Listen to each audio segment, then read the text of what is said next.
Good morning at pinagpalang araw sa ating lahat. Ayan, so sa mga makakapakinig ng salita ng Diyos na aking ibabahagi, nawa tulungan mo akong ibahagi ang salita ng Panginoon na ito at maging pagpapala tayo sa iba.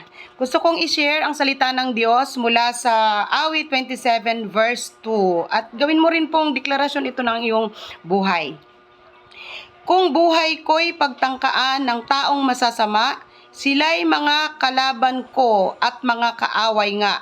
Mabubuwal lamang sila at mapapariwara. Amen. Puri ng pagkabasa ng salita ng ating Panginoon. Alam niyo po, ang salita ng Diyos ay mabisa at may kapangyarihan. So kung ito yung ating panghawakan na mga salita ng Diyos, ang sabi dito, kung buhay man natin ay mga may pagtangkaan, sila yung mga taong kumukontra, ayaw sa atin. So ano ang dapat nating gawin? Kung tayo ay may mga umaaway sa atin, naninira sa atin, patuloy po tayong magpakumbaba.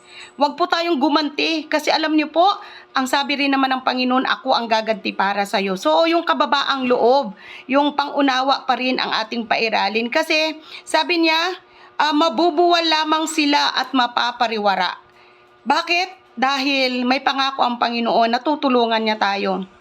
Hindi na tayo pababayaan. So sa salita ng Diyos na ating tinanggap ngayon, panghawakan po natin na bagamat patuloy tayo nakakaranas ng mga sakit ng damdamin, nalulungkot tayo, parang nadi-discourage tayo, laging tatandaan na ang Diyos na iyong kinikilala ang siyang tutulong sa iyo at magtatanggol.